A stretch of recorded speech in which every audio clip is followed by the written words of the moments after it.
I pronounce your name? Tjaša. Tjaša. Thank you, Tjaša. I didn't want to butcher it as we started. You're good. You're good. All right. So typically with a new guest, I love to ask, what's your background? How'd you get here? And where's your passion? Where are you going? Okay, that's an interesting question. My husband keeps saying that I leave out a big portion of my career, and he says it's so interesting and so like a good hook, and he's like, you got to start telling that. So I'm gonna say where my entrepreneurial journey started. So right out of college, I with my friends founded a startup in the Middle East, and we were working with farmers there, mostly with camel farmers, and we were producing good, healthy, nutritious food for racing camels.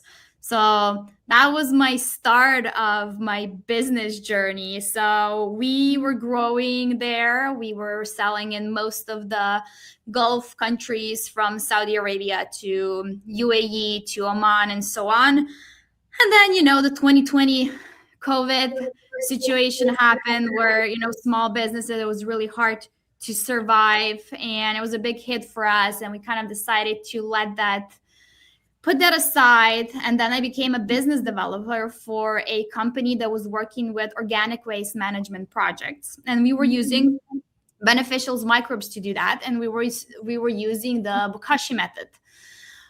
So I worked with those projects again in the Middle East, but a little bit in South America, around Europe, and then United States, where I came in contact with TeraGanix today. And then, since I was quite acquainted with the microorganisms, the bokashi method, and all those things, and then we started talking about agriculture and fertilizers and how to do that. And basically, about 4 years ago, TeraGanix took a little pivot on the journey and focused in commercial agriculture. So I came on board to help develop that sector, like that part of our business. And since then, me and my husband got married. We took over the whole company. So we own now TeraGanix. I am the director of agriculture. So I am developing the protocols, leading the sales team, and we're basically today, my heart is fully in how to help farmers in the United States and Canada, Northern America. And our big mission is how to help them be two things: more profitable and more regenerative. Because we believe in not as much as organic farming as we believe in regenerative farming, in using the right resources, not just substituting them for something different, because organic doesn't always mean nutrient density, right? It doesn't always mean that the food is actually better. So we want to go towards that route, but we also believe that farmers need to be supported to get off the chemical treadmill and to become profitable, because there's a big gap in trying to make regenerative scalable if it's not profitable. And we have farmers today that are like, there's a high debt in farming today. There's around 600 billion loans out there, and farms are living, they're one bad season away from losing a generational farm. And we see that a lot because we talk with hundreds and hundreds of farms. We work with hundreds of farms, and our biggest mission is, again, making them profitable, keeping them in business, saving the land, making sure that the land doesn't go to data centers and doesn't sell out to the billionaires of the world that are going to use it for the things that we don't want them to use it for. So that is our mission today, and that's what we're very much fighting for. Okay, well, I'm sorry, but I got to go back to the camels. I know. Come on, man, that's amazing. All right. When you said camel farming, I'm like, what the heck is camel farming? So you were farming for feed for these cattle or for these camels? We were making feed. So we were making like this nutritious food that we were selling to farms that had camels for racing. Do you know a little bit about race horses? Like the business of, it's a big business, right? Oh, and It's a similar thing with racing camels in the Middle East. So it's a bit basically the same thing. It's a sport. And we were trying to make food better, healthier, less of that like energy sugar crush that these camels get, and then they have like health issues. We wanted to give them more sustainable food source that is still supporting their performance, but also making them healthier, making their gut healthy, because they are ruminants, and you don't want to feed them high sugar, and you don't want to feed them carbohydrates, and that's what we were doing. Okay, so I gotta ask, do they race around a track? Is it a straight run? How do you race a camel? Well, you have a track similar as horses, and they can do sprints, or they go out in the desert and they do marathons. Damn. So they basically just drive with SUVs next to them, and they have now they have like robo jockeys. So they have a speaker. So whoever's training the camel, they recognize the voice is talking to the camel. So there's not much live jockeys anymore. They're mostly robots today. I think, if I still remember the facts, they're made out of vacuum cleaner motors or something like that. It's super funny. So they have a speaker, so they talk to them. So they're basically driving with SUVs. So yeah. That's so, yeah. You have a sprint, you have a track, or you do a marathon. Depends. Those are two different races. Very interesting. I'm sorry to take it way off subject, but you have such a cool past that I just had to ask. Yeah. All right. So you fed them using organic waste, and then bokashi it to get the nutrition up in the. That was my next journey. My next journey, as I left that business, we were feeding them, instead of carbohydrates, instead of dates and honey, we were feeding them with rice, proper nutrition, proper oil, selenium, vitamin E, and all of those things. And then after 2020, which was a really hard year for businesses, especially small businesses, especially if you worked international, because you couldn't fly, we couldn't go anywhere. I started working for a bigger company, and we work with organic waste management. Yeah. And we use bokashi method to do that. So that was a different business that I then did a switch. Okay. So, but were you in the end making feeds, or were you making kind of like a plant food or a fertilizer with the bokashi? With bokashi, no. With bokashi, we were making a fertilizer. We were making compost. So we were trying to close the loop. So in certain little cities, little villages, we tried to collect organic waste, go through the bokashi method, and then have basically compost, fertilizer, and then have community gardens, put it back in, and grow food, community garden food. So the project was called From Food Waste to Food Resource. So we're trying to be like, let's be no organic waste. Let's flip it to a resource right away and close that loop inside of a community, so we don't even have to take it to landfill or other bigger processing compost facilities. So we can close it inside of actual community. So we did a lot of pilot projects like that, some in South America, some in Europe, like France, Portugal, and then we did some in the Middle East, UAE, and then we started doing that in US. But before I set up any bigger projects in US, I already joined the TeraGanix team and started with commercial agriculture. Got you. Well, that's just kudos to you. I mean, that is such an important thing that here in America, we just don't get it. Like, you try to convince people that, like, hey, look, you have all of these resources around you that are going to waste, when you in turn could create community gardens, create, but I don't want to play with stinky compost. It's not stinky if you're doing it right. And it's just this, I don't want to get my hands dirty. Well, they're not dirty. They're in good soil. It's healthy for you. Like, we used to roll around in this. We used to eat mud pies when we were kids. Why do you think we were so healthy compared to the kids nowadays? And so there's this stigmatism behind, my food has to be perfectly washed. It needs to be, dipped in friggin' acids and everything else to make sure that there's no viruses or bacteria on it. Well, where are you seeing that? Fun fact, in soil, Don't ask me which ones. I didn't go that deep. But in soil, there are bacteria that actually affect us as antidepressants. Mhm. So, like working with soil, touching soil is literally an antidepressant. Oh, hell yeah. And being around the plants. Like Yeah. the recent studies coming out talking about plant senses, they are categorically, undeniably, they have at least 20 senses. And the gut feeling across the board is there's probably a lot more that we haven't figured out yet. Humans have 5, 6 if you believe in ESP.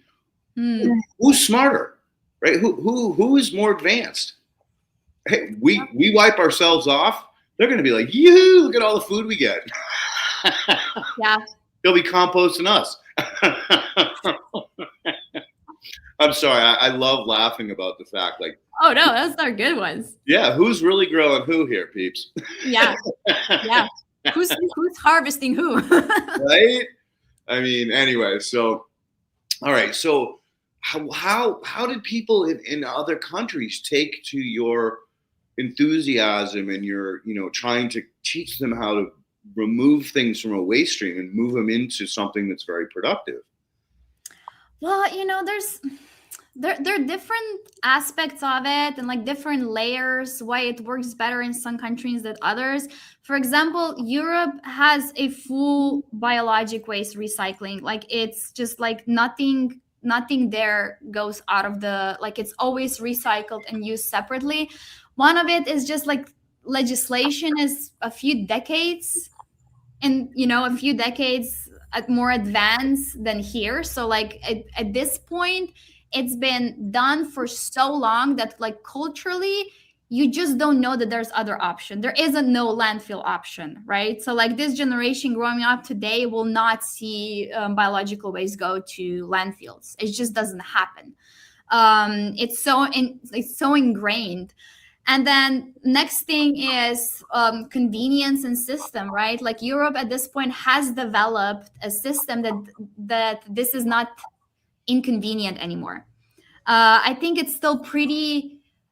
Look, I tried 45 years ago. I tried to integrate this, like we call it, like it was a little kitchen composter, bokashi method. Let's talk quickly about that. It's basically an anaerobic process where you put in organic waste, you put in bokashi brand that has this beneficial microbes in it. It starts fermenting it. So there's no rotting, there's no bad smell. It's that like little acidic kind of like making beer smell, right? Because it's fermenting it. And then one good thing about it is it starts shrinking, right? So you can fill up a small kitchen caddy for a few weeks because it keeps shrinking it. The biological waste, and then there's it's not rotting, so you don't have to take it out 2 days after you've put it in trash, right? So I try to like integrate that. In Europe it's used everywhere at this point. Like we were growing really fast at that point, putting it in like majority of the homes around the countries in Europe.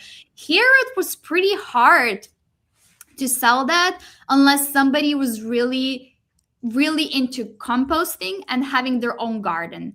Then yes, then that was not a hard sell. But just to sell it to households, it was pretty hard if they didn't have a a garden, because it was like inconvenient, and also because we didn't like, there is no system to take organic waste, right? Like there's no system for that in majority cities around the United States.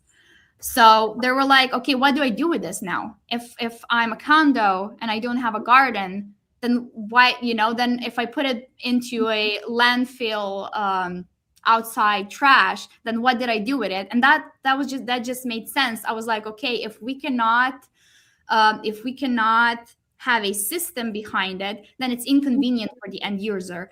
So I was working at that point with, we call it like a curbside composting things, right? There's a lot of projects around United States. So we started partnering with them. So there has to be a system in place.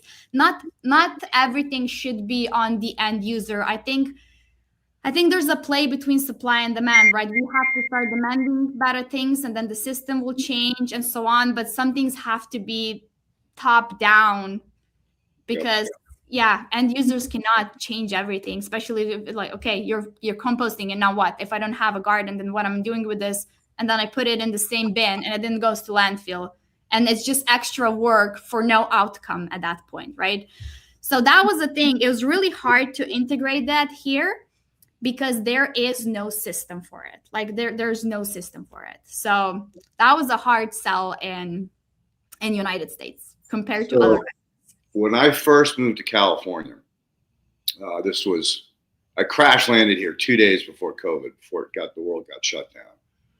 And so for the first 3 or 4 months, my partner, who's since passed, and I were just researching. I'm a soil biologist, soil engineer, so I do a lot of reading and deep diving on microbes and what they do in the communities. And so we were both like, wait a minute, what is going on with this? And neither one of us were like going to take the vaccine. It was just not an option. They're not going to buy into that BS. And Yep. So, we'd research all morning, and then by noon we'd just go, all right, you know what? Let's clear our heads, and we take our pup and, go walk on the beach or go walk in a park. And I mean, everything was wide open. I mean, I was fortunate. I'm not in LA. I'm up in Oxnard, so they didn't really enforce. Mm-hmm. There wasn't as much enforcement. Mm-hmm. I'll say that. And so after about 3 or 4 months, I started really paying attention to like what was going on around me. And one of the things I noticed was that people had these big green trash bins. They had a blue bin for recycling. They had a gray bin for rubbish and a green bin for yard waste. And I was like, what the heck is this? Like, why are people hauling off one of the most valuable things off of their property that can ensure the fertility, long-term soil benefit, buildup of organic matter, all the beneficial things? Like, they're strip mining their soil by taking that off instead of like chipper. They should never have a bag mower. It should all be mowers that shreds. There should be no lawn waste. And the same with trees. Like, all the trees and shrubs that get pruned should get chipped right on site and spread back underneath the bush. So then I started chasing it, and like I followed where they were taking this stuff. And I got to these giant compost facilities, and I was horrified at not only the smell, the practices, like what they were doing.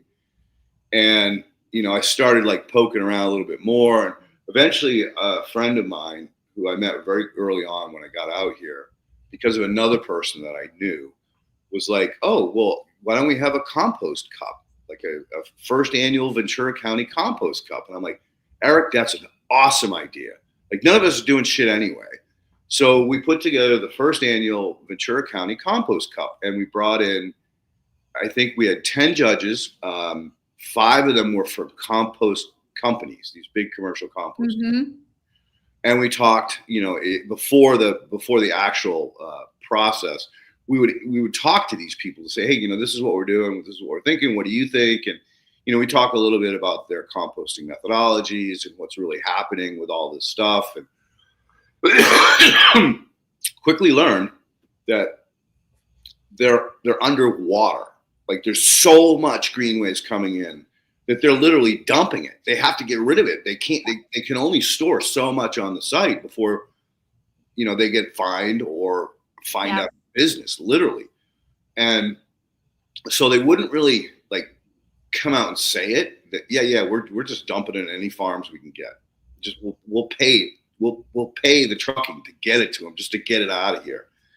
And I'm like, yeah, but it's not even mature. I go, that if you put that on orchards and stuff, you're going to kill the trees. And like, well, we don't like openly discuss that, but we tell them it's a good herbicide. So they put them around, on their tree rows to keep the weeds down. I said, well, that's a great use for it. But, I'm a little bit concerned that, you're probably not helping the health of the trees. So I just went down this incredible rabbit hole. And the one thing that I learned that was most valuable out of all of that, once we had the competition, we had over 80 samples that came in. I had to microscope over 50 friggin' samples by myself. Talk about a lot of work. Needless to say, the ones that were nasty anaerobic, I just said, no, that doesn't qualify. Get rid of it. The ones that did qualify, some of them were kind of anaerobic, but there was very little biology in any of them. So we have these 10 experts, right? 5 of them from the compost industry. We had a research scientist from Rodale Institute, another bunch of other people who are either promoting, biochar or other vermicompost, judging. And every single one of them, except for the research scientist for Rodale, looked at the samples. They didn't touch it. They looked at it and they picked one. The research scientist from Rodale took some and smelled it. She picked her winner based on the smell. And so I'm like, these people don't even know how to look at compost. They don't even have a clue as to what is good and what is bad. Like, this is like dealing with kindergartners here. And so I was horrified at the lack of real intelligence in these industry leaders about what was really going on in the whole process. So needless to say, a long story short, I didn't mean to go on that rant, but bottom line is that, I was horrified as to what I'm finding here, where they do have a program to try to prevent this stuff from going to landfills. It's still, a lot of it's getting landfilled even after they compost it because they can't get rid of it. Yeah. So I totally understand what you were saying about people saying, well, I don't have a garden, or I don't have houseplants, or I don't have, I live in a condominium, and why should I go to the effort of doing this? And it's like, well, all right, let's change our whole thinking about it.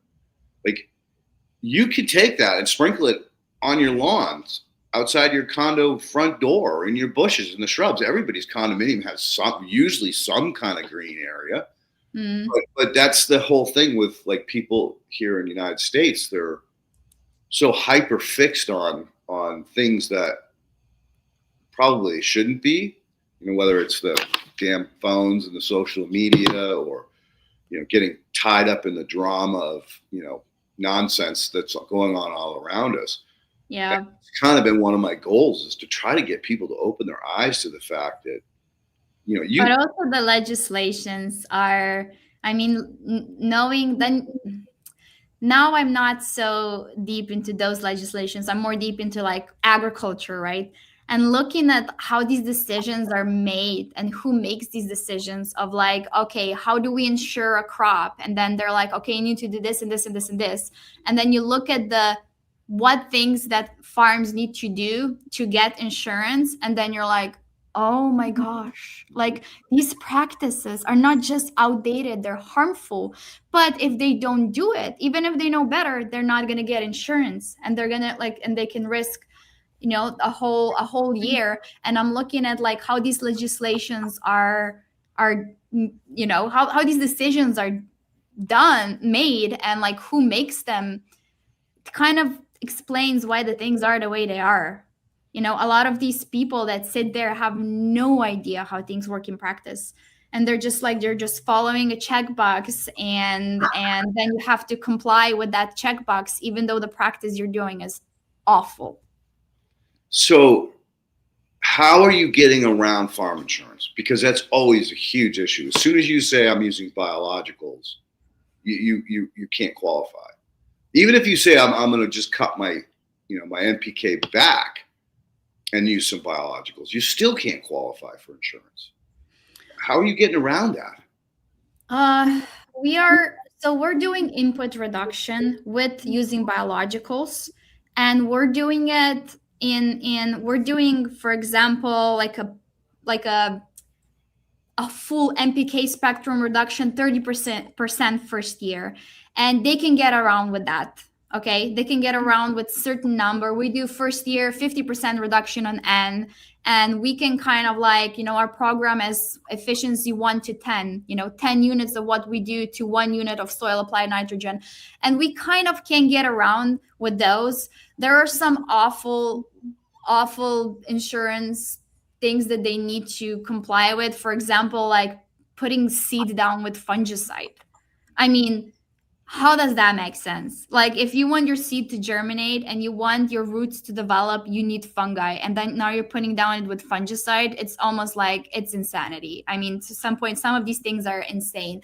And then we're trying to kind of like let them still do it so they get insurance, but then let's double up on biologicals, and then biologicals will eventually win, kind of a thing. And they're getting great results, and we're getting around it. And there are programs. We're trying to look for programs where they like there are some R&D programs when you're like, okay, I'm going with an experiment, and I'm going to try to prove, yes, we can do this reduction and it's actually going to be great on soil 2-3 years down the road. And we're trying to get farms into those programs because then they are insured because they're part of this R&D, right?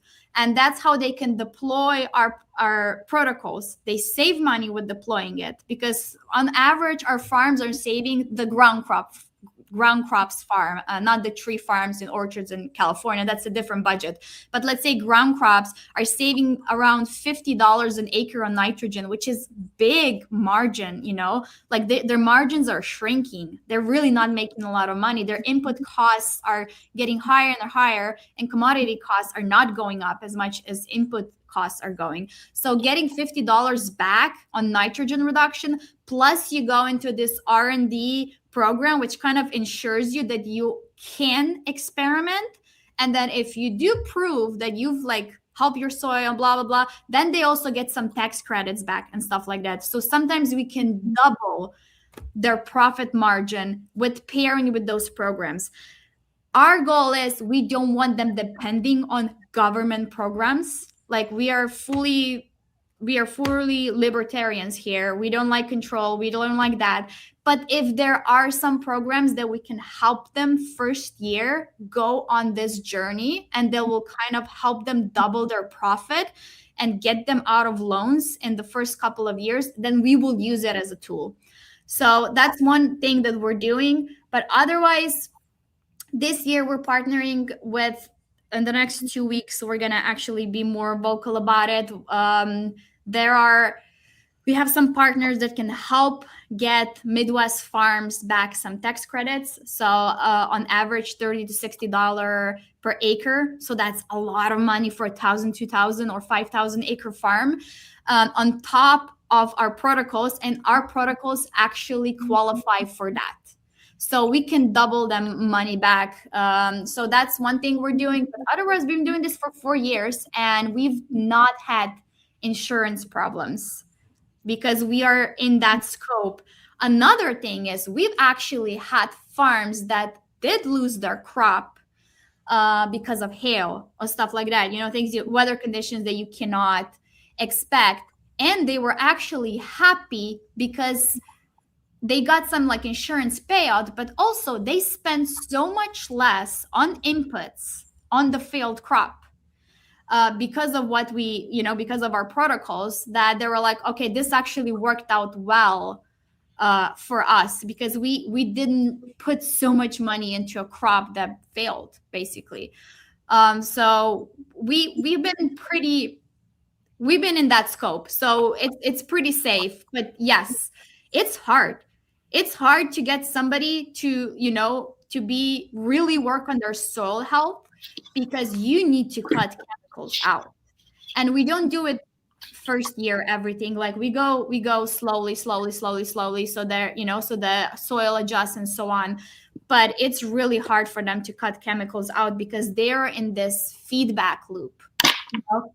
Feedback loop from insurances, from banks, the loans they have, from equipment, the crops they're putting down that are GMO crops that need specific chemical because they were designed that they can upsell you 3-4 more chemicals to grow that specific seed. I'm going to use a bad word. It means it's a cartel. That's not a bad word. I know, but I just feel like we can't even talk about these things openly. You know, it's a cartel. It's a chemical cartel, and that's kind of what we're fighting against. We're being successful, but it definitely is hard. It's hard. Wow, I'm really impressed that you or whoever figured out how to classify this as an R&D approach. And you said something like $50 an acre you can get back, or you're going to in your new partnership. Yeah. So you can, so right now with our protocol, they're saving just nitrogen, cutting nitrogen. We do other input reductions, right? But just nitrogen is our big one. They're saving, so their return on investment is on average $50 an acre. And now this protocol qualifies for this program that has tax credits. We've just realized and learned, and now we're partnering with another company that's going to help us with these tax credits, and they can get another $30 to $60 of tax credits back on a whole farm, basically. So this protocol qualifies for that, so we can double that back. So yes, we're trying to be creative. We do not agree with the system, but we live in a system. So we're trying to be creative, how to find loops around it, how to use what's out there to help farms get money back, get more profitable, grow, like have better soils, grow healthier food, and just for them to be healthier. You know how many farms we talk to daily that have cancer, and like we know where that cancer is coming from. Yep. So like it's like there are very hard conversations. Like these farmers are hurting, they're hurting in margins, they're hurting with all the loans that they have, all the debt that they have on their land. And we're really like, our mission is let's keep that land in hands of American farmers and not banks and not data centers. And we're looking for whatever we can find, to be creative to get around it. So, what does your program cost per acre? So to do nitrogen reduction program, it's about $6 to $14 an acre. It depends on the volume, right? If you're doing 3,000 acres, it's $6. If you're doing a couple of hundred acres, it's $14. So it depends on the volume, but it's pretty cheap to get $50 back. Right, because I mean, it's paying for itself, and it's paying for itself plus $50. That is after the product cost. I'm just taking some notes because I do work with some farmers too that need this kind of like faith or hope. Because you're right, like they're all suffering health issues. They are, and the health costs are going through the roof. So that means that's going to eat away at the little money that they do make. They all know the dangers of this, but they're trapped in a cycle that they can't get out of. So you're spot on about all of this stuff. Yeah. And we're like, it's hard for us too. Like we're fighting against so many things, right? Like legislation, this, that, farmers are afraid to risk it sometimes, right? There's an uphill battle. But then now after 4 years, we have some farms that have been with us since day one. And after 4 years, quite a few of them are out of they're out of the worst. They've actually remediated their soil and they're so low on inputs. And they're growing great, like they're getting great like crop performance and all that. And once you see that, it's like it's all worth it. Like it's all worth it. When I see those winners and I see like, yes, there's 3,000 acres we saved here. There's 5,000 acres that's going to the next generation that's not going to drag their house down. There's this, like, those are so worth it. You know what I feel every day I go to work. It's so rewarding, especially when people see the difference and they're like, what is that, magic? What are you doing? And it's like, no, I'm just showing you what nature does. That's not magic. We're just showing what nature does if you back off a little bit. Yep. That's what we're doing. All right. So before we continue on with the farming, I've got to ask, how did the Arab nations take your approach to composting and then building soil and community gardens? Were they different culturally? They're pretty open to it. Those countries have they don't have great soils, right? They don't have great weather conditions. They don't have a lot of water. and they're really trying to do the best they can. So they're pretty open for stuff like this, and they have quite good government initiatives supporting stuff like that. So it wasn't that hard to set up some projects there. It does take time. Culturally, they really want to like meet you and like you. They're not just pure business. I think here it's more pure business. There is very personal. So it does take more time to get some deals there, but once you're in, and if you don't mess it up, then you're in, and then they will push you forward, and they're pretty open for it. And like I said, their governments are pretty, like, they're trying to do, like, they know they need to do something, like they know they need to take steps towards being more independent and save what they can save. Nice. All right. Well, that's again very hopeful that we got a chance as a species. Some cultures are actually listening. Tell me about South America. South America is so much more in tune with the nature. That's where I was going next. Was what happened in South America? What was their practices? They're pretty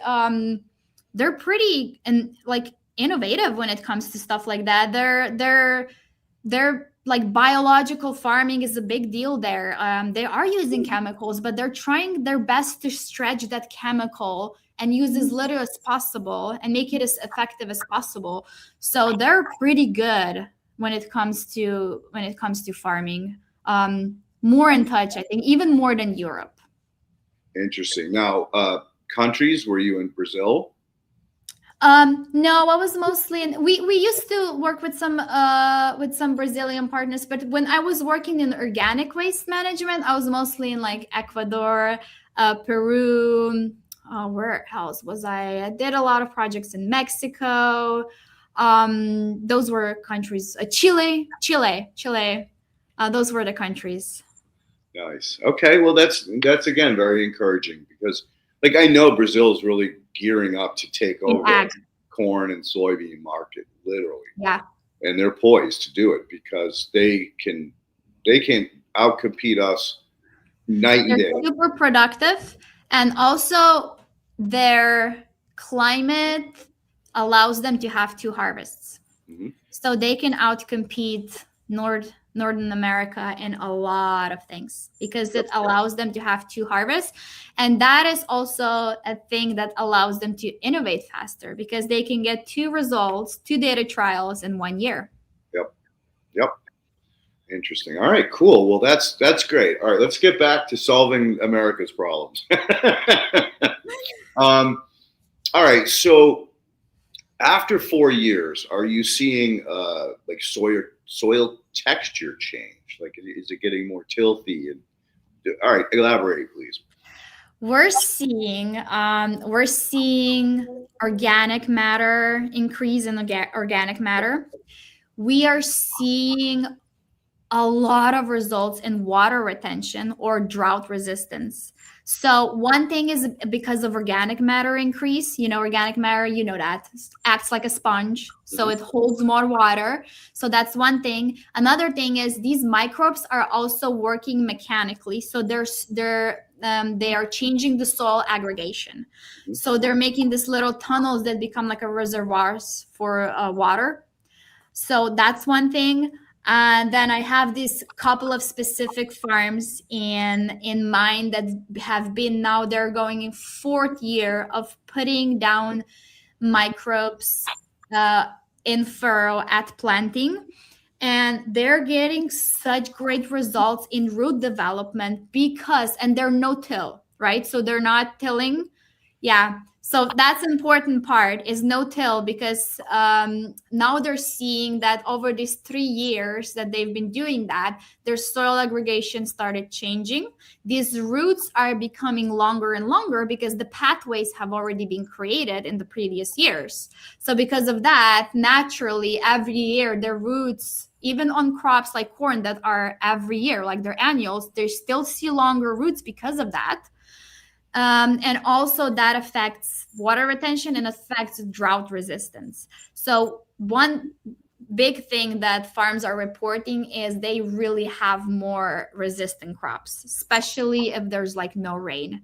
The crops are performing really well. I think those are the biggest things. Yes, we also see the nutrient density of the crop is a big deal. We have around Tennessee, Oklahoma, that part, we have a lot of pasture farmers, and they're saying that they can feed more heads of cattle with the same amount because they're noticing that there's higher nutrient density and they eat less because of that, right? So they can feed more. That we've seen yield increase too, but higher nutrient density does tell you that there's something happening in the soil, because one thing about nitrogen is a lot of that nitrogen, synthetic nitrogen that you put in the soil, ends up in forms of nitrates. They are absorbable by plants, but they're also highly leachable. So they start leaching, and these are negative ions, right? Nitrates are negative ions. So when they start leaching down, going lower and lower in the soil will try to balance it, and it will pull the positive ions, which are calcium, magnesium, and potassium. So the leaching nitrates are also pulling down this. Potassium is a macronutrient, but calcium and magnesium are micronutrients. So they're pulling them down, so they're not available in the root zone anymore. So that's one thing. Nitrogen is actually hurting our nutritional value of our crops because of that. And so we've seen that cutting nitrogen in soil, having it last in those nitrates form, doesn't go into groundwater, it doesn't leach, and it's not pulling all of the other nutrients down. So that's one. Yeah, that's an incredible understanding. I've tried to explain that to people before, and people just don't understand it. They don't get it. And it's like, well, this has to do with cation exchange capacity, right? So, but there's also the magnetism that's causing that to happen, because everybody wants to stay neutral. So Yeah. if you have a positive, you need a negative. If you have a negative, you need a positive. And so, thank you for stating that, because that cannot be overstated. Yeah, no, it's a big deal. It is. And we're seeing it in crops. Like we're seeing, like when we're doing analysis, crop analysis, we're seeing like the protein value, nutrient value going up as a consequence of it. Another thing is there's a big aluminum toxicity. Oh, God. I see it's pain point, right? And especially you can see it in trees, because with other crops that are annual, you replant it, right? You reset it. With trees, you don't reset it. It builds up. It keeps building up. So what we're seeing right now, and we're trying to solve right now in like Central California with like orchards, citruses, and so on, you can see there's a high aluminum toxicity, and it's killing the trees. And a lot of the trees are producing 10 years less than they did before. I mean, that's a big loss. That's a big pain. 10 years less of production, trees that take at least 3 to 5 years to even start producing, and then lose another 10 years. That's a big deal. And again, it is again connected to the other things, but again connected to nitrogen again, because with too much nitrogen in soil will also make your soil acidic, and acidic soil makes aluminum more soluble. And now you have it available. Before it was locked, now you have it available. Now it's in the root zone. Now the trees are basically absorbing it and just building it up to a point that they can't produce anymore. So that's another thing we're targeting right now in trees, is aluminum toxicity with our protocols. So the other piece of the puzzle too is that the nitrogen use collapses aggregates, which makes everything go anaerobic, and it makes them use more water, which makes things even worse. So it's like a downward spiral. And you're absolutely right about, have you seen the levels of aluminum in the soils? it has skyrocketed all across the world. Skyrocketing. I won't get into the conspiracy theories. That's not a conspiracy. That's no. it. Yep. So, oh yeah, we know. It's skyrocketing. We know exactly what's going on, right? Yeah, we know exactly what's going on. Yeah. So bottom line is that you have this triple negative effect. You need more water. The soil can't take more water. Everything's going anaerobic. It's digesting and making the aluminum bioavailable, which if you were the other way around in a more alkaline soil and not as anaerobic, it's harmless. It won't be brought up by the plant. So I can see how with the addition of your product and building the tilth, that you would get a beneficial result that would potentially help turn it around. I mean, once you get that aluminum toxicity built up too much, those branches are just going to stop producing. And we have videos of branches just like done. Yep, and that's when you need to prune them and compost them, and then compost them aerobically so that you're tying up the aluminum and then put that back underneath the tree. But these are practices that are theoretical in the minds of farmers. Like, oh, well, there's no proof to that, even though we've got tons of proof. But again, farmers do what farmers do, right? I've been doing it this way for 30 years. I'm going to keep doing it this way. So I applaud you at the fact that you've gained as much traction as you have in the 4 years. I know I've been beating my head against the wall for pushing 20 now. And it wasn't until COVID that people started to really open their eyes to the fact, like, what am I doing? What am I eating? Why am I working this hard? And why am I going nowhere? It's true. It's true. There, it was a big mirror back of like what's happening, like what's really happening. And I think people care today much more. They ask more questions. Right. They ask intelligent questions. They ask intelligent questions. They do. I love it. So do I. The conversations are so much better today than they were 4 years ago. Oh, 100%. And even when the questions are like provocative towards like, how this can work, I love them because I'm like, you're asking, you're here. Even though you're trying to be a little like, I know you want to know, like you're here. Like, I love it. So true. And then they actually listen. Yeah. I used to talk and I could see people's eyes just glaze over. And it was like, damn it, man.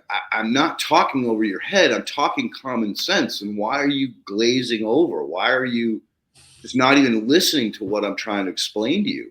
And I don't see that as much anymore. I see intelligent questions. I see curiosity, which was something I didn't see prior to COVID. And I see a lot more people open-minded, even if they're not like trying to go down the path. They're at least like, I never thought about it that way. They're at least thinking about it. They're right. at least I feel like it's a big shift is in people are demanding, and I love these two words, informed consent.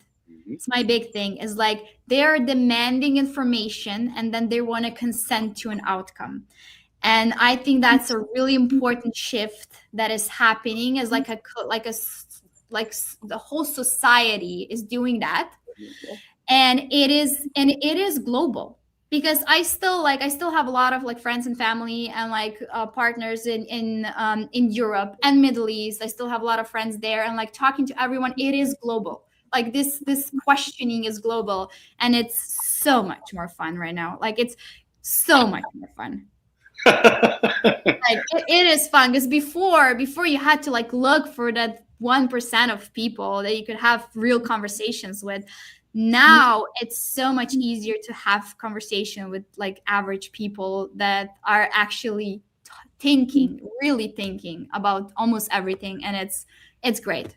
I'm so glad to have met you and to have you behind me because I'm old and tired after beating myself against the wall for so many years. So congratulations and go get him, Tiger. So one other thing we wanted to touch base on is roll it back to the hay production. And the nutritional values. We saw a similar thing in corn and beans and in hay, where you get the water level down. The animals don't need the water; they can drink the water. They don't need the water in their food. The density, the energy. So energy is the amount of energy the animal has to expel to digest it. So these types of biological foods are like 5 to 10x easier for the animal to digest. And that means less energy that they need to expel to digest it, which means less food they need to consume. So I'm so glad that you've picked up on that piece of the puzzle, because that's another one that sells it. And another interesting thing is how, let's say, beef is raised, right? We had, I mean, I think like our market, like our beef market was so big in omega-6, which is inflammatory. And now we're seeing with like a little diet change and basically probiotics, even just at the end of the life cycle, can convert so much omega-6 back to omega-3 and get that like inflammatory out of meat. And it's so interesting that how fast these things happen.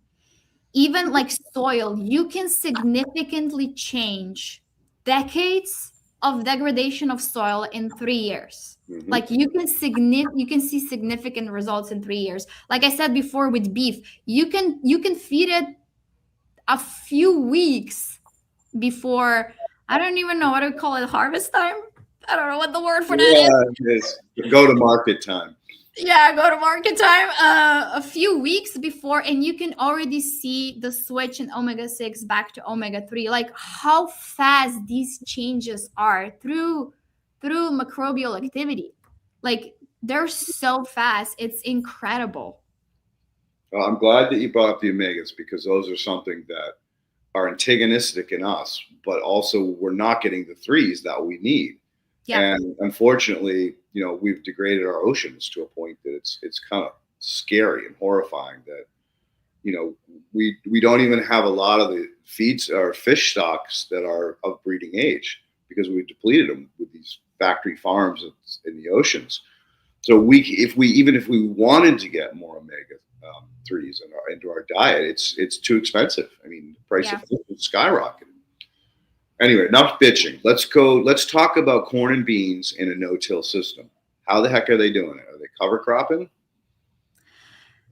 Some of them are cover cropping, yeah. But no. A lot of them are even corn and corn with no, or corn and soybeans with no tillage. They just go, and after harvest, you can just spray the microbes and it will speed up half the time of the composition and the soil. So they're just doing that and they're getting great results. So they're actually spraying the stubble, and the microbes are eating or decomposing the stubble and turning it into organic. Yeah, at the end, yeah. That's powerful. I remember a guy I worked with, 15, 16 years ago. And he's like, if you've developed a product that gets rid of corn stubble, you're going to be a billionaire. And I was like, well, talk to me. Why do you say that? He goes, well, the corn stubble causes a lot of problem in the replanting process. Yeah, because it just doesn't break down and it's hard and it's like, yeah. And it gets hung up in the planter, breaks the little mechanisms that drops the seeds. And so they kind of had no choice but to till it because they couldn't just plant over it. So that's why I asked you about how they're doing it. So actually, what they're doing is after harvest, they go back and spray it, and it kind of speeds up the decomposition. And even if it doesn't fully break down, it softens it. You can see that it speeds up, and then it's ready for next round. A lot of our farms, besides the nitrogen reduction, are doing different applications of microbes in the soil, and they're just building up their soil biology. And with that, all like the organic matter decomposition is faster, and also it unlocks the nutrients. So we have a lot of that going on. So they're doing like their touch points are at planting, after harvest. Those are like the big touch points when they're applying microbes and getting great results with that. Are they only applying your product, or are they applying other products as well? In that one pass, in the protocol, just clarify a little bit for me. Yes, so like when you said, well, they're using microbes twice a year, is it always been your product, or are they adding other microbes in, like bugs?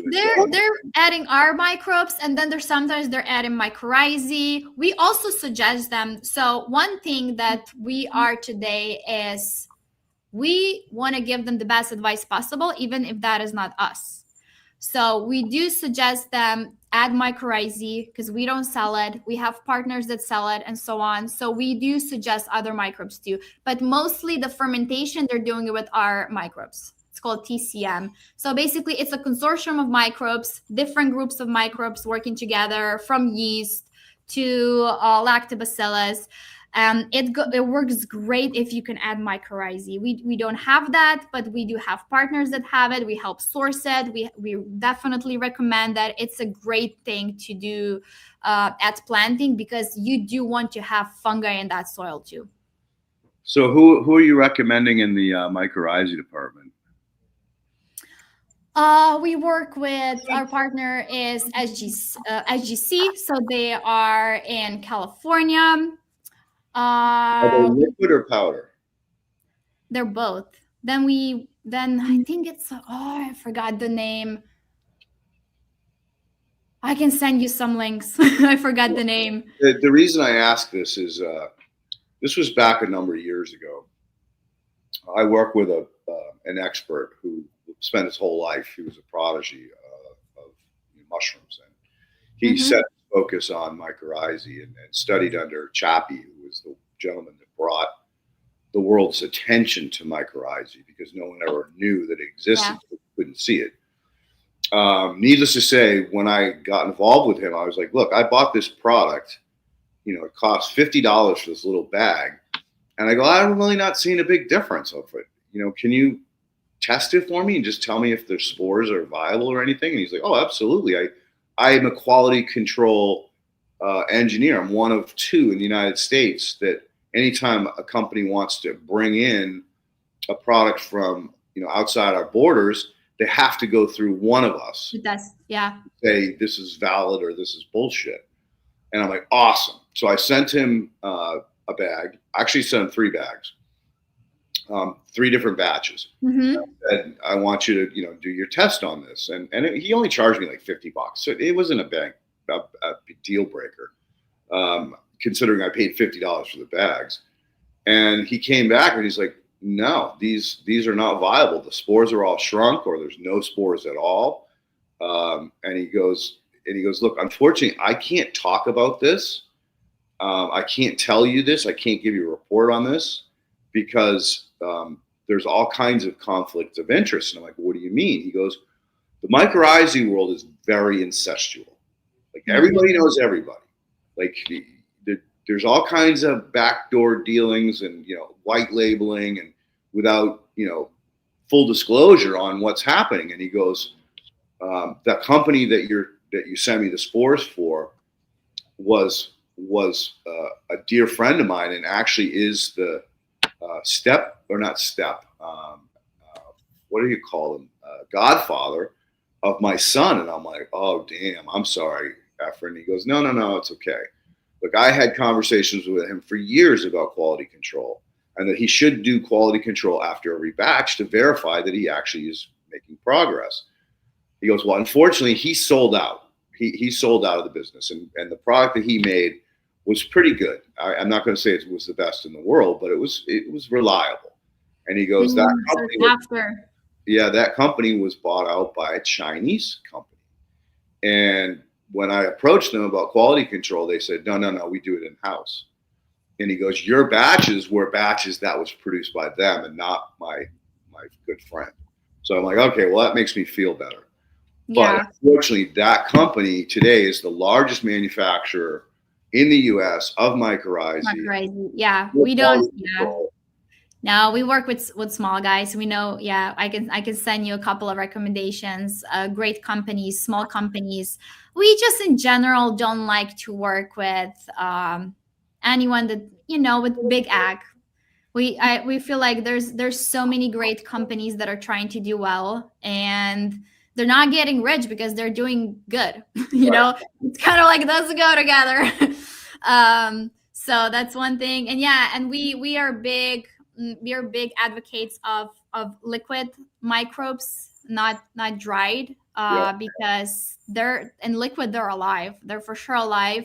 All our commercial guys are activating it so that when you activate it, you see that it's alive. Like you see it, you smell it, you see it with your own eyes.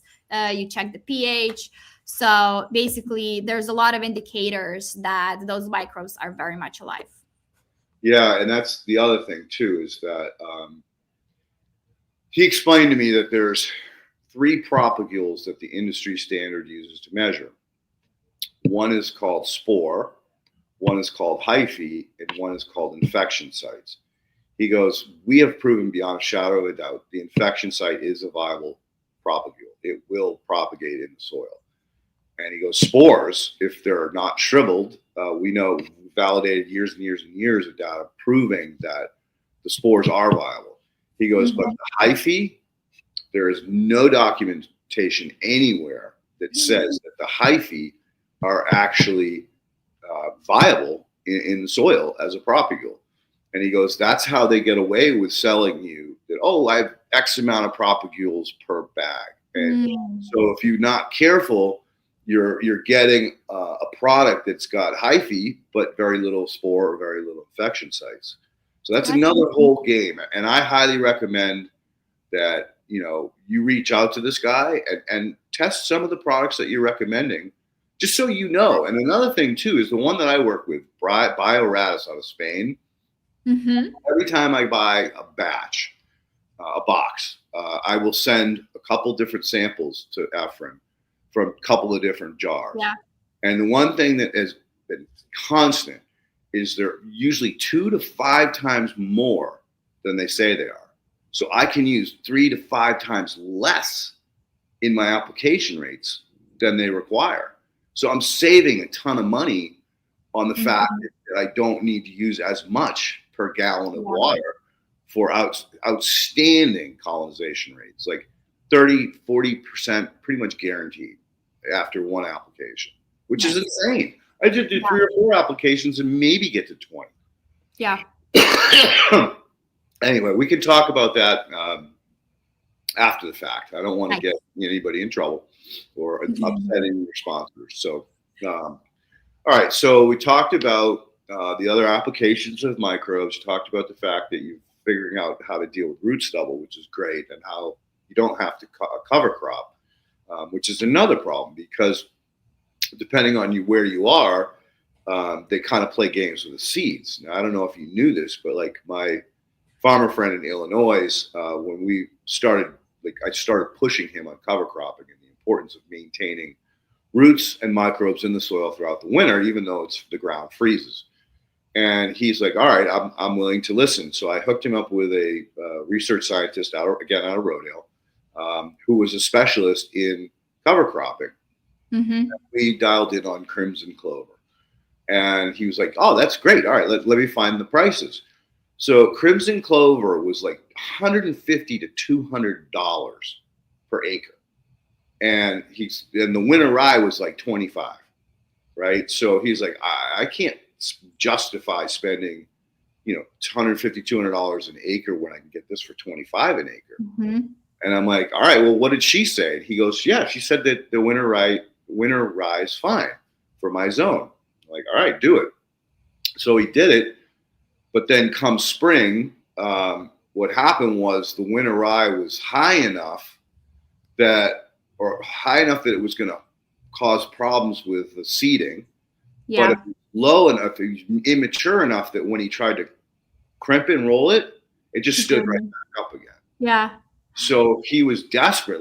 He goes, I don't know what to do. And he goes, I'm going to have to till it. I'm like, all right, don't panic. Just set your discs for like 1 inch. Yeah, 1 inch. He's in the top to 6 to 8 inches. So you'll be fine. You'll lose a percentage of it, but you'll be okay. So he did it, and he came back like the next day. He called me and was like, I got clots. I got clumps everywhere. I'm like, what? Send me a video. He sent me a video. I go, those are aggregates, dude. That's great news. And he goes, but it's all clumpy. I go, don't worry about the clumps. Squeeze the clumps. They'll stick together in your palm. Every time you've picked up your soil with me on video, it falls between your fingers. Now you've got moisture value in your soil. Yeah. And he goes, but there's worms too. I go, worms? Are you fucking kidding me? That's great. His neighbor comes over, who's like an 85-year-old guy, third generation farmer. and he sees Kyle walking around in circles, talking on the phone with me and picking up dirt and looking at shit. And he pulls over and he walks out to talk to Kyle. And Kyle goes, "Hey, listen, my neighbor's here. I'll call you back later." I'm like, yeah, no problem. So his neighbor, he goes, "Look, I got clods." His neighbor's like, "What's a clod?" And so he explained it to him. And the guy looked at the clod. He goes, "It's full of worms." And Kyle goes, "Yeah, that's a good thing." And he goes, "I've never seen a worm in my life in these fields." That's how scary. Not only how beneficial the microbes are. That's how fast. That's how fast. And that's how fast it happens. Second year into biologicals. Yeah. So we know they work, and we know they work really well. And I'm glad you're such an enthusiast of this, because the other piece of the puzzle that people don't get is they can't see anymore. So oftentimes I'll go back to a project I did, like in the fall after I've done, 3 applications, two biologicals and 1 food in the summer. And I'll stare at the property and I'll just be like, smiling ear to ear. Client will come up and go, "Well, what are you doing? Are you okay? Why are you staring at this?"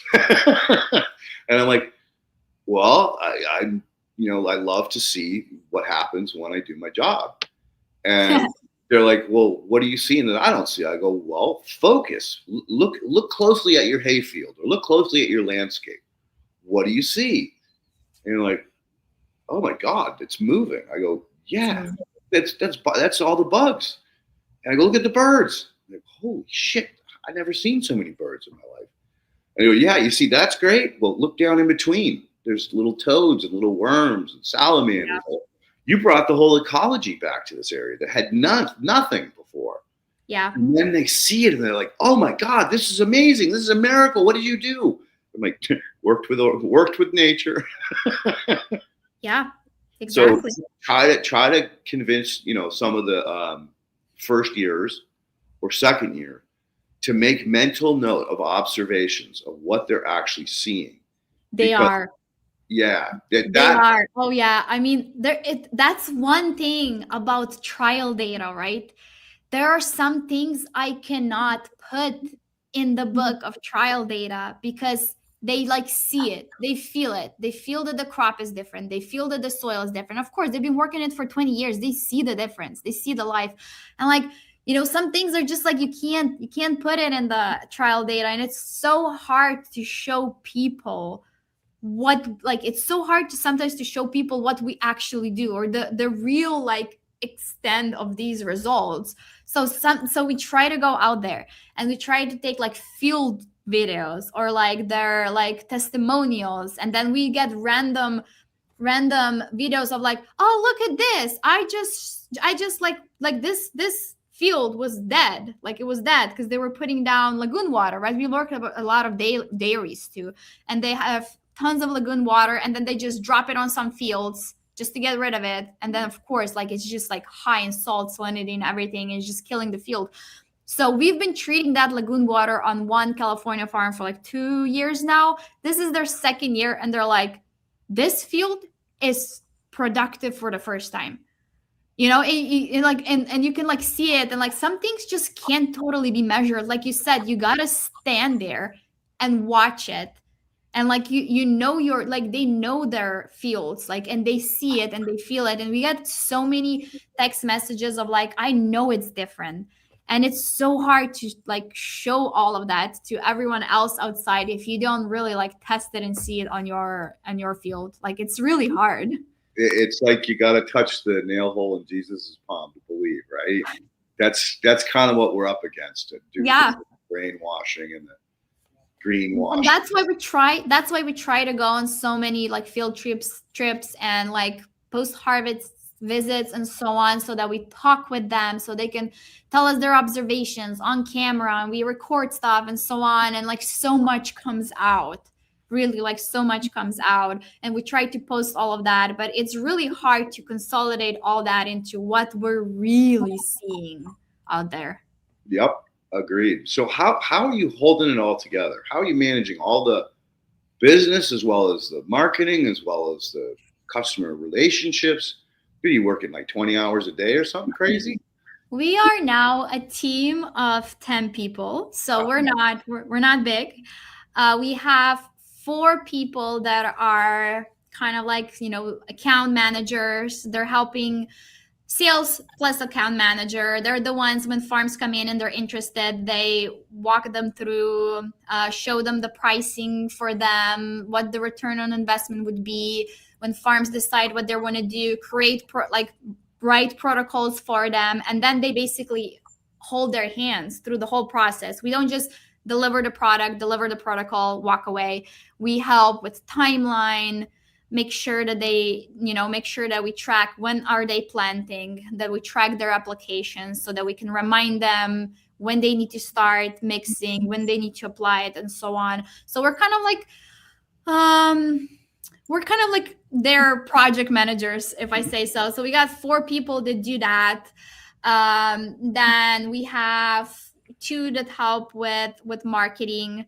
And our people that go on field visits, they take videos, they record it, and then we have a team behind it that kind of like edits that and like pushes it out.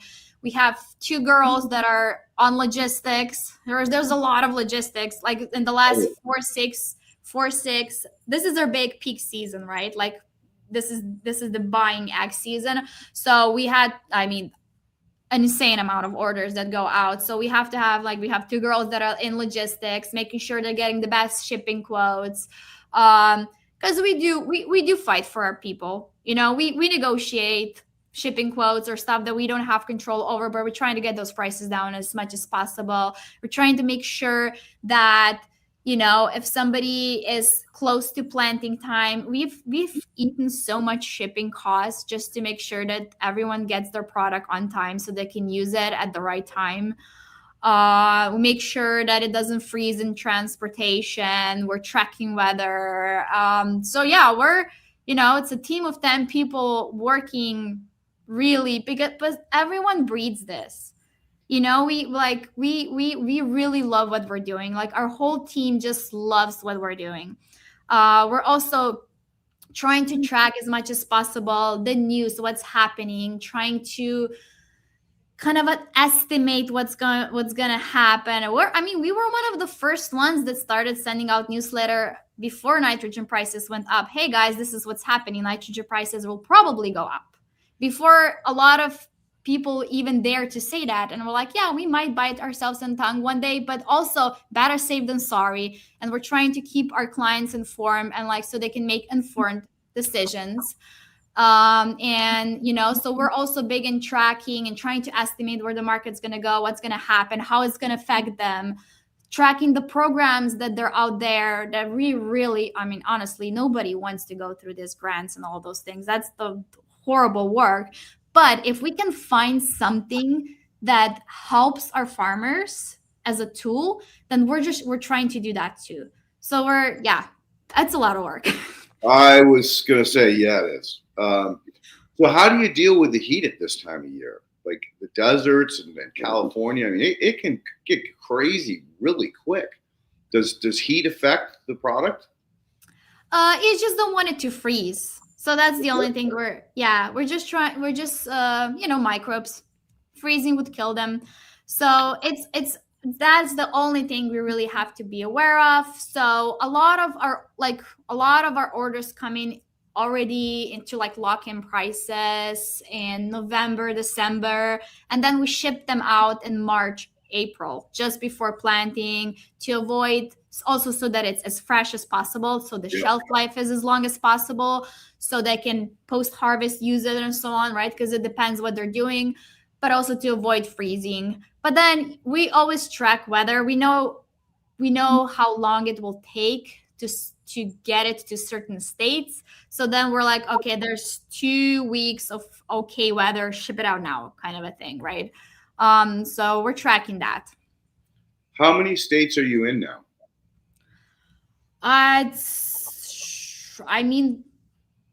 Almost every state, but the most of our clients are Midwest. So we're around, Corn Belt, Midwest, Iowa, Illinois, North Dakota, South Dakota, Kansas, Nebraska. That's a big a big hotspot. Then South, Oklahoma, Texas, we're a lot in cotton too, cotton pasture, all of those, Tennessee, Mississippi, that part, a lot in Pennsylvania, a lot in Florida, California, Oregon, we're in orchards, vineyards, trees, berries. I think those are the biggest hotspots. But we have something even in Canada. We have dairies in Canada. We have ground crops in Canada. So yeah, I mean, I think we're almost everywhere, if not in every state. Wow, that's impressive. And what just for curiosity, what is your annual sales like? In what way? Like what is your typical annual sales? Like, is it 1 million? Is it 10 million? I mean, we are between 2 and 3 million company. We're not big. We cut back a lot on revenue. It's a big deal. We have a whole episode on that. So TeraGanix was bought from the previous owners. So we cut a lot back on revenue because we took a path, and that was commercial agriculture. So we wanted to really focus. We wanted to go that route. We wanted to cut out what we called bad revenue. There was a lot of things that TeraGanix did that was actually dragging us down. Like, it wasn't profitable. It was actually costing us money. Me and my husband, we sold a house to cash flow it. We believed in this business so much that we sold the house to reinvest in the company, to take it the route we are right now. And now the last 2 years, we're scaling it back up in revenue. And it was a tough journey. It was a big business project, but that's we so believed in it. We so believed in it that we can do so much good. And we saw there's some tough decisions that we need to make, from suppliers to partners to because we inherited a lot, right? We bought the company, so we inherited a lot. So once we set our hearts on a mission, which was commercial agriculture, and we're still serving cannabis, we're still serving organic farmers, we're still serving gardeners, we're still doing all of that. We cut out any AI thing. We only have real people on the phone who will text you, call you, pick up the phone. We talk to everyone. If you order 1 gallon, you order 1 gallon. You don't know how to use it, we will talk to you.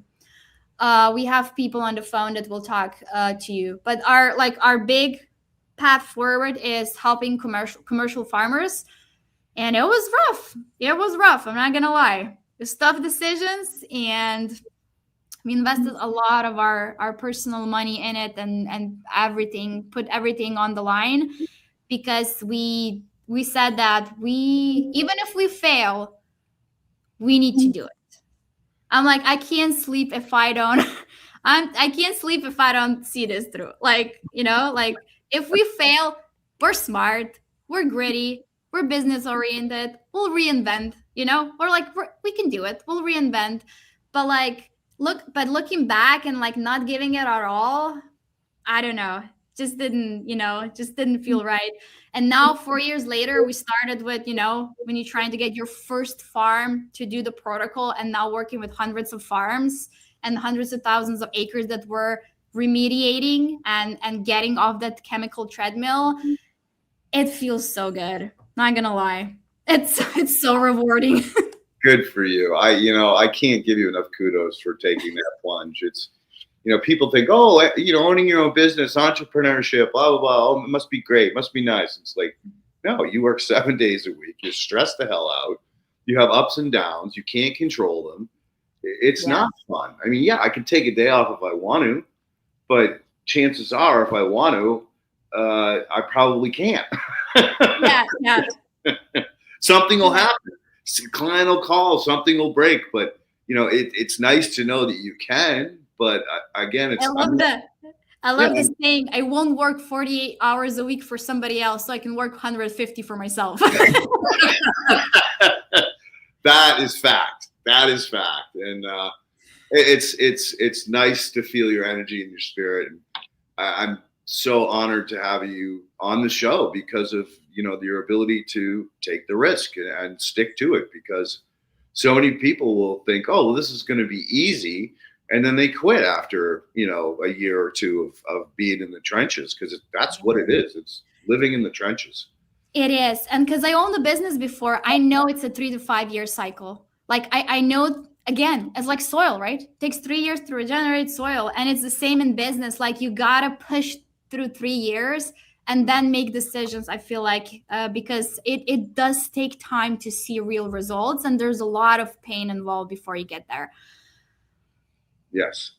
And kudos for you for sticking it out and having the audacity to sell your house, because that's your house is your security, and do that is taking a leap. Yeah, it was a leap of faith, but gosh, we do believe in this. All right, listen, we have 7, 8 questions, and some of them I think are probably going to go long. So Ken, why don't we go ahead and dive into questions? We're obviously going to have her back because there was so many other things I didn't get a chance to touch on. But anyway. Okay, well, we're going back to the beginning of the show. You're talking about seed coatings. Tia wanted to know, is the fungicide glyphosate? No. So glyphosate is a herbicide. Okay, so it is. It's not the same thing. Glyphosate is also called Roundup. That's like a commercial name for it. It's not the same thing. Oh gosh, I have a big opinion about glyphosate. I'm sure Leighton has it too. We're big on glyphosate reduction and soil remediation after it. So we have protocols for that one too. But no, it's not the same thing. Glyphosate is a herbicide, so it's against weeds. And what the information coming out on fungicides is they're actually a lot worse than herbicides. I would believe that. I mean, I need to fungicide, I'm going to be honest, is not my strong suit yet. That's one that I need to dive deeper on, but I would totally believe that because fungi in soil is so important.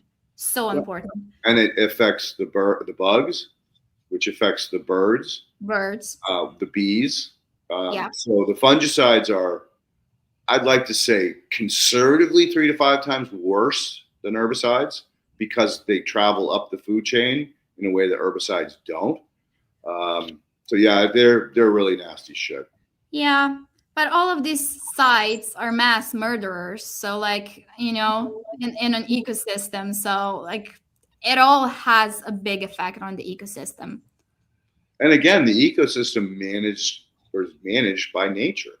It all is important. You start pulling pieces out of it, it's like Jenga. You don't know when you're going to collapse the tower. Yeah. And that's the horrifying part of. Yes, it is.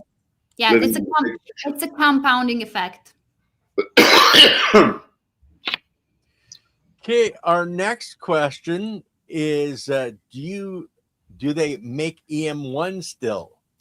We were a distributor of EM1. We are not that anymore.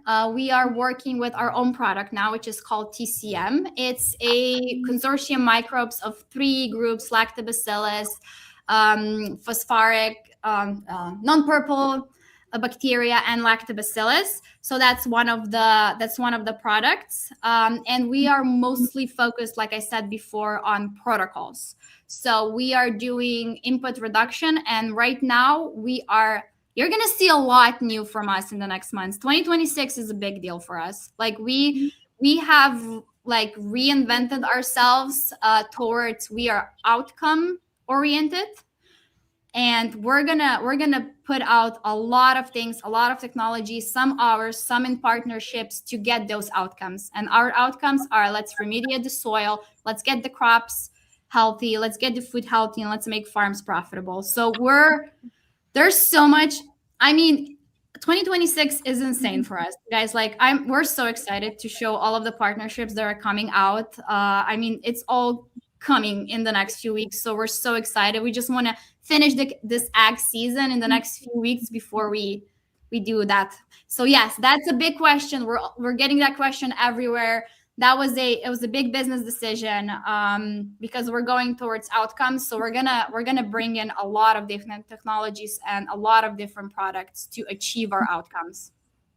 All right. When do we get an update from you? 6 months? 3 months? Oh no, in a month. Oh, wow. All right. So give Guys, yourself a break. Don't push it if you want guys, to. we haven't been sleeping since 2025. We haven't been sleeping. Also because we have a 10-month-old, but we haven't been. That doesn't help. No, like guys, we are so excited. This is such a big year for us. I mean, we've made some, like I said, business is hard. We made some hard decisions and some big changes, and it's a big lift for our team, but it's all coming together and we're getting such great support. It's insane this year, like big year. All right, you got our support. Ken, plug her in for the next available. And that's it. Yeah, we're out, what, a month and a half anyway. Yeah, I've got one more date open in June. I think June 1st. Is that too quick? Oh, I can't do June 1st. I'm a speaker on the Nutrient Conference. Okay. But the next one you have after that, we're coming. We got at least 3 big updates. At least 3 ones. Fantastic. Right. Well, that'll be in July, but we'll talk after the show. July is great. Okay. Well, our next question, can you talk about the newer TeraGanix products? Have bought and used the compost accelerator, Bokashi brand, and EM1. Yeah. We have a concentrated product, TCM. Like I mentioned before, it's lactobacillus. I always forget this bacteria. Non-sulfur. Purple non-sulfur bacteria, but there's 2. That one always gets me. That one always gets me. And yeast. It is basically we're doing the same things as we did before. It's breaking down organic matter. It's making nutrients more bioavailable. It's compatible with all of the protocols that we do in commercial farming. Soil bioactivator, it's a very similar thing. These are beneficial microbes that do that. And then Bokashi brand is basically a rice bran with beneficial microbes. So we're putting TCM in that. So we're achieving basically the same results, the same performance with it. So you have the product mixed with bran. Is that like a? That's a Bokashi brand. So that is for Bokashi composting. That is what you do when you put organic matter. Then you put a bran. The bran is basically the rice. The rice is the carrier. I would call it the carrier. Yeah. And then you have inside, you have beneficial microbes that when you apply them on organic matter, they reactivate and they start fermenting. Gotcha. And I just want to bring this up. No, I can't see the live questions on XCast, so you'll have to come. And I noticed you have came and put a question in YouTube. But guys, if you're watching on X, we don't see the live questions. You have to come to YouTube to put in your live questions. So speaking of questions, the next one, I am late to the live, so forgive if this has already been addressed. What is the host opinion on TeraGanix can be used with Korean natural farming? Wow. Korean natural farming. Korean natural farming is heavy on biologicals. It's heavy on fungi. It's heavy on bacteria. That's it. I mean, it's the technology that kind of originates from that mindset. So yes, absolutely. Yeah, I wouldn't see why they would not complement each other. I mean, I think that the foundation of natural farming or Korean natural farming, which is the same, is the IMO. So it starts with the collection of the precursors to fungi, which is the yeast and molds. And without the yeast and molds, you can't get the saprophytes or the mycorrhizae to really colonize and start doing their work. So it's a critical foundational point. Most of the other ones are supplements for like sprays, foliar sprays or soil drenches or nutrient deficiencies. There's a lot of benefits to natural farming, but I don't think that they, other than IMO 4, I don't think they really address the soil toxicity and the need to get it functional. Like if you make IMO 4, which is IMO 3, and mixed with a healthy soil, but if you don't have access to healthy soil, you didn't make IMO 4. You just made you didn't really accomplish the goal, because you have to have that fully biological, healthy soil to mix with IMO 3 to be effective. So in the case where what we're talking about is you use her product to build the healthy soil, then you take that healthy soil and you mix it with IMO 3. Now you're converting dirt into soil. So that's where I think her product would be super beneficial, is if they applied that product for a year or two on the soil that's degraded and then came in with the Korean natural farming IMO 3 and made it, I think you'd have amazing results. Such a great answer. Never go that route. Such good answer. I've been doing it for a minute. And actually, I just realized, Cass, I was wrong. I am seeing you ask the questions through X, or else I wouldn't be able to see that at all. So my brain was fogged up there for a second. How do you know it's X? Well, let me just pop over here and go like that. And I don't know if you guys can see it, but there's an X right there by his picture. Oh, that's what that X is. Yeah, I wondered what that was. Okay, cool. Well, I learned something new today. And so did I. As he says, I'm still on X. So yeah, see that still an X. Yeah, I don't know why it didn't clue in there for a second. I think I need more biology in my brain. Speaking of which, do you have clients that drink your products? Yes, probiotics. Yeah, we do. That's one thing we're not scaling right now. It's one thing we're not doing right now, because we have switched from, we used to be EM1 distributor, which the product was Pro EM1, which was a great probiotic. So that's something we're not doing anymore. But absolutely great product. You guys should go for it. I mean, drank compost tea live, Ken? I mean, it saved my gut so many times. Oh, so true. So true. And that's where Farmer Cheryl said is TMM drinkable. TCM drinkable. Yeah. So we don't have the line right now that is a probiotic drinkable, but we will definitely let you guys know. In other words, you can. It's just not approved.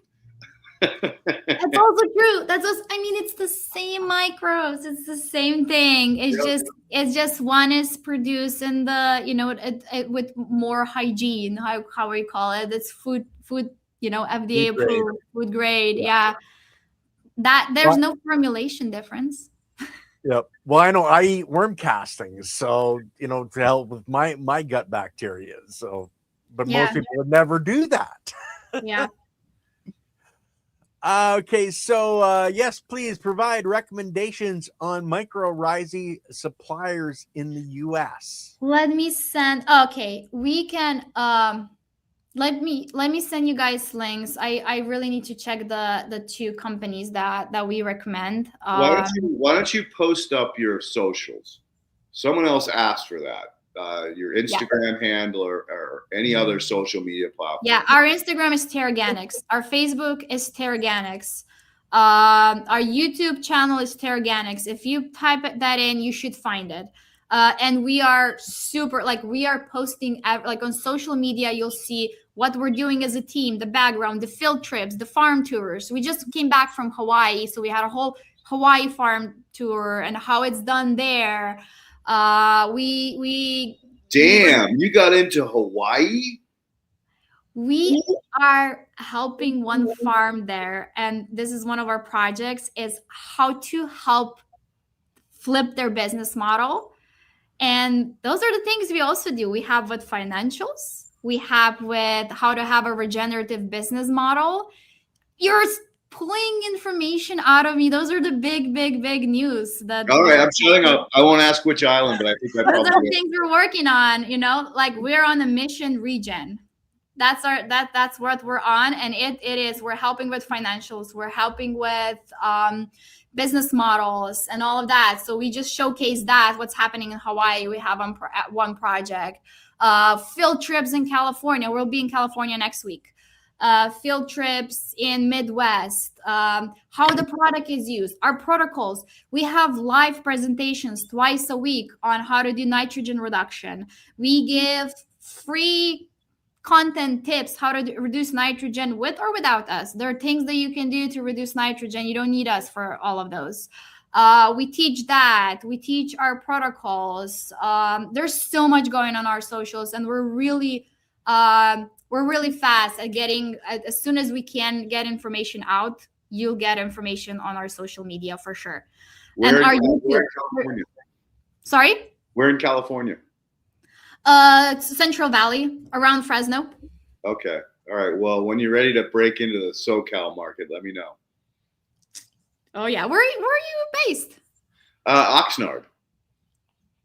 Nice. So strawberries, avocados, citrus, as far as you can see. Oh, we got protocols for those. Yep. So probably ought to at some point set up a little meeting, maybe at Rodale, and get some of the local farmers Absolutely. and meet your people and talk about what you can do. I mean, strawberries, they just got done fungiciding the hell out of these fields. Yeah. And it's horrifying. Like A big deal. the amount of plastic, let alone the fungicides that they spray. So I'm originally from Slovenia. That's in Europe.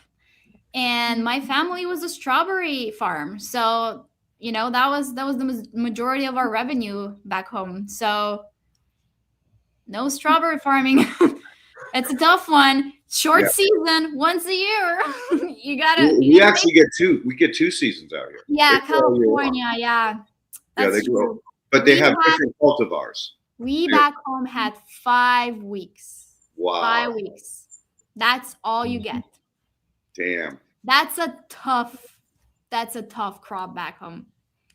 Yeah. I can't imagine. Well, speaking of strawberry farms, my parents had one, several acres, and we had day neutrals and everbearing. But yeah, we're in northern Canada, so yeah, that short growing season is crazy. Sure, yeah, you got it. Like, and that is almost 24 hours. Those 5-6 weeks, like. That's it. That's your window. You got to do it. Like everything, you're betting everything on that window. Yep. Next question. What TeraGanix products would potentially help accelerate the leaf mold breakdown done in a Johnson-Su bioreactor? How can your product add value to the worm casting process?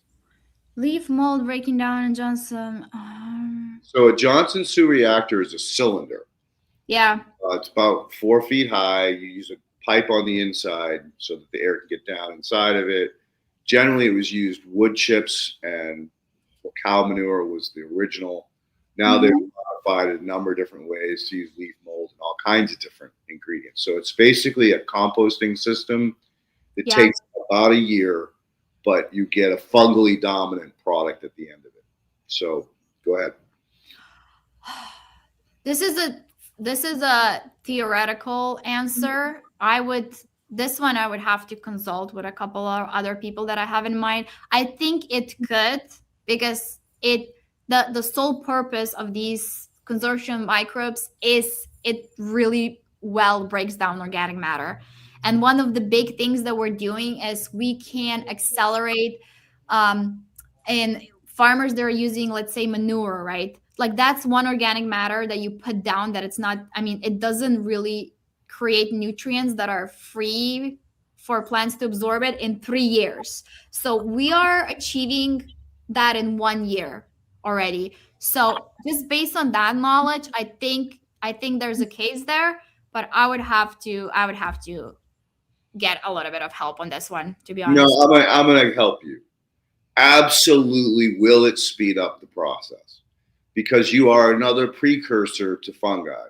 So Yeah. you're going to push the spores, you're going to push the growth because you're providing everything that the fungi needs to do its job. So if you're converting cow manure or horse manure or whatever, Yeah. faster than it typically does in a field, Yeah. the answer is Much absolutely faster. yes. You will speed up. And based on that, I was saying I think it would. Don't have the experience to say 100%, but yes, I think it absolutely would. I'll absolutely go out on the limb for you on that one, for sure. Okay, would love to see Leighton do a demo on how to properly apply mycorrhizae and determine its effectiveness. Also, how he examines it microscopically. All right, so that's a really great set of questions. So after I learned that the major supplier for mycorrhizae fungi out of the mid-Northwest, I'm even going to give you a kind of locale, you can do your research on it, was selling me product that was junk. I went down the rabbit hole with Efren. I said, all right, I want to try every different company that you have got, which you have done the documentation on. So I want the ones that you've okayed, or the ones you've okayed, obviously not the ones you've denied. And I want to test their product. And so instantly we worked with a guy named Man OG out of LA. He was making a liquid. Problem was you had to refrigerate the liquid, and you had to use it within, I think it was 6 months of production, or the effectiveness crashed very quickly. Had good luck with colonization, if I kept the protocols. Problem was that I have to pre-order in the spring because I don't know what's going to hit me throughout the growing season in New England. And so by the end of the season, if I hadn't used it all up, I lost the product. So I wasn't overly thrilled with that. But again, I achieved good colonization rates, 20 to 40%, which is fantastic. Then he came up with another company called BioRadis out of Spain. And that's when I really was like, this product I like. Highly shelf stable, powder form, water soluble. And again, I sent him, I'll send him different tests out of a couple of different containers to get the range. Every time I've done it's been 3 to 5 times over the spores that they're guaranteeing. So I'm actually using less product in a shelf stable way that I'm getting colonizations 40 to 50% across the board. So those are the products I would use. I do what's called qualitative microscopy. Mm-hmm. I do not do quantitative. Quantitative is where you actually count. I have played with epiphorescent microscopes. I've also played with using a black light to identify the mycorrhizae because you cannot see it. It's translucent or transparent. So you have to use a black light to actually see it. When it comes time for me to qualitatively or quantitatively measure, I always send it to Efren, and I'll give you his contact information. It's called MicroRoots, www.microroots.com. His name is Efren. He's an old school, hardcore mycorrhizae fungi guy, and he does the root testing. He'll test product for you. I highly recommend this because, again, it's a blind product. And if you don't see any results, you got bamboozled because you should see the results. You'll see it because mycorrhizae is 50% of the fungal community. Yeah. That's a huge piece of it, right? Saprophytics only break down organic matter, create organic acids, which feeds the other soil food web characters. It doesn't feed the plant directly. The mycorrhizae does feed the plant directly. It mines directly. Yep. And it not only mines, it has been documented. The bacteria and spores can travel inside the liquid tube and then can be diverted easily to wherever's asking for it. Same. So not only is it giving you nutrient, it's giving you, say, I need a phosphate solubilizing bacteria. No problem, buddy. I'll send a few over for you. So it's sending biology internally. It's sending nutrients internally. It's sending secondary and tertiary metabolics internally. And externally, there's an aqueous coating on it, like the rhizosphere on a root, where we're documented bacteria and biology traveling the other way, because the weight of the static pressure moving one way causes a current on the outside going the other way. So mycorrhizae is like God of the fucking soil world, as far as like really providing Yeah. the And it plants can, what they need when and they it need can communicate miles away. Miles. It can transfer information about, hey, I'm being attacked by a pest here. And they, on the other side, the same plant can actually adjust for like to defend themselves. Like build their the communication is insane. And we know so little today how it actually, like, I mean, it's in like, it, for me, it's just mind blowing. The whole world of microorganisms is mind blowing. It's like, if that is not divine at work, I don't know where it is. Love it. It's all about spirituality, frequency, vibration. All about the biology. Yeah. That too. Actually, I spoke with a gentleman today. He's coming on the 15th of June, exactly about mycorrhizae and a product that they've developed over the last 30 some years, that's shelf stable up to 3 years so far from their testing. And he's coming on in June, and I'll have him send you a sample, Leighton, so you can send it to Efren and see what Efren says on it. Yeah, absolutely. I'll pay for the test. Sounds good. Well, that'll be after the show. Anyway, we'll go to the next question here. Would you recommend adding the TCM microbial inoculant to a water reservoir for irrigation planting? Yes, absolutely. That is a perfect way to deliver, to spoon. The best way to feed the plant and the soil is spoon feeding. A little amounts of microbes. We do it differently in commercial agriculture because you can't go out there every week with a tractor, right? So we have different rates. But if you can do that, that is the perfect way for application. And those are small amounts. You can do 1 gallon per 1,000 gallons of water. Like if you're continuously irrigating, you can do you can really do small amounts if you're continuously spoon feeding it. All right, what about agitation? Do you need aeration or pump recirculation to keep the product in equal uniform? You want to like agitate it so that it's equally mixed. Yep. You do want that so that it's an equal spread, but that's the only reason why you would need it. There's no need that you need to aerate it. You don't need to aerate it. It just needs to be equally mixed. Okay, so tank mixed. Yeah. Okay. Here's one. Do you still sell the infrared ceramic powder? No, we don't have that. That was such a specific product that nobody on our team could really get that trained in to deliver real outcomes. We know it's a good product. We know it does something, it does things. But honestly, again, if we cannot quantify the outcome, we needed to focus. And that was part of our thing, is we are now really like focused on what we do. So no, unfortunately, we don't have that product anymore. Okay. And for that and for EM1, if people wanted to specifically buy that brand, where would they go? To the original manufacturer, which is Emerald USA. Okay. And then our last question that I've got right now is, are the content sessions live casted? And that's for when your company is putting out those videos every week? Oh, okay. That's for us question. I thought that's for you question. Yes, we do twice a week. We have a nitrogen presentation, which is how to reduce nitrogen. If you go on any of our social media or website, you have a link where you can sign up. Those are live twice a week. One is tomorrow at 4 p.m. Pacific time. One is Thursday, 8 a.m. Pacific time. And then we have protocol deployment and activation. Those are ones we have our farmers as a client and they have their actual protocol. We have those live.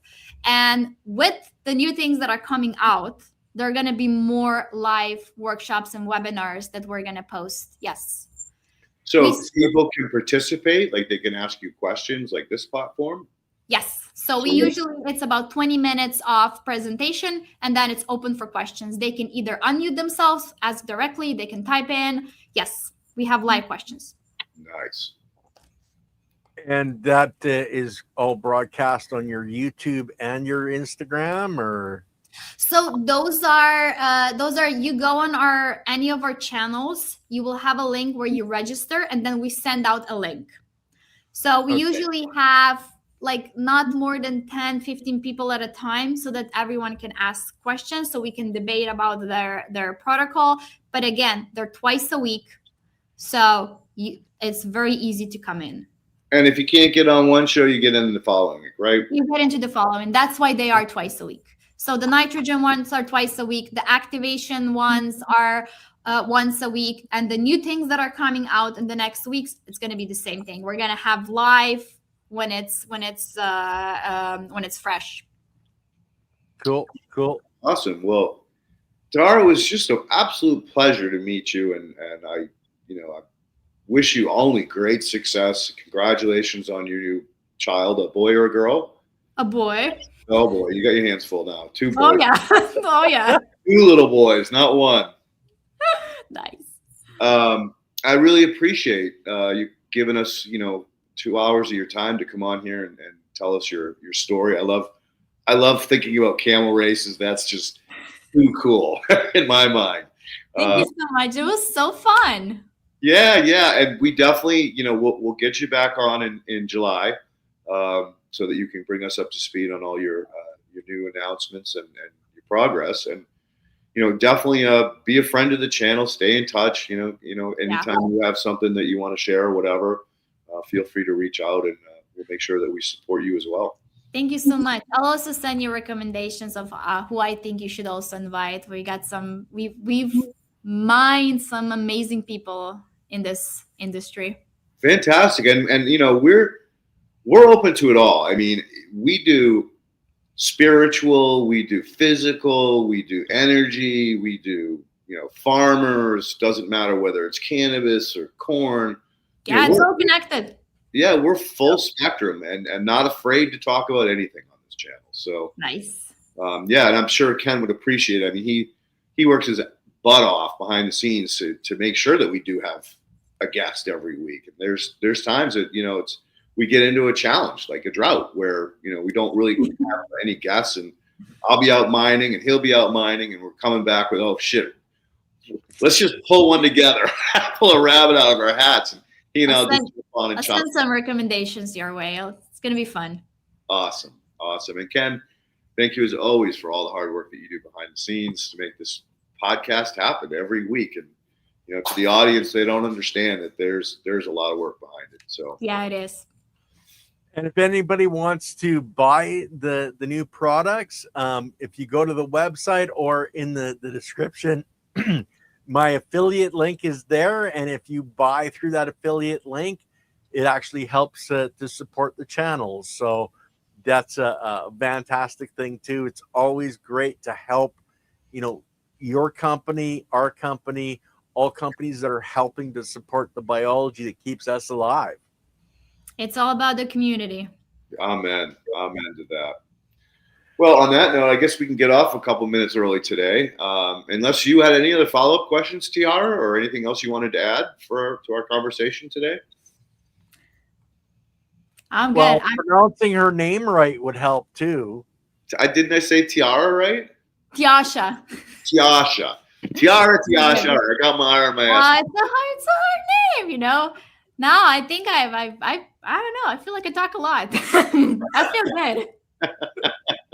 I feel like I've already told you too much. Like, I'll have to go back now to my team and be like, I'm sorry, guys.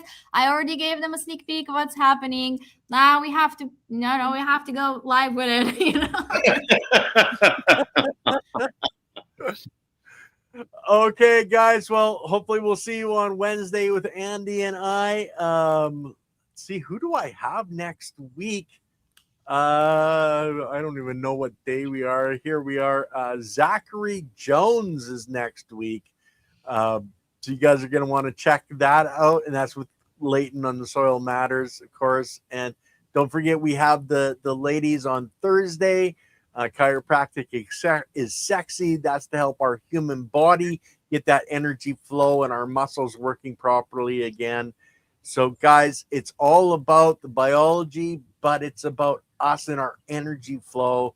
So don't forget, it's a combination of everything coming together to make our planet healthy and to make us healthy. But guys, have a wonderful Monday evening. We will talk to you soon.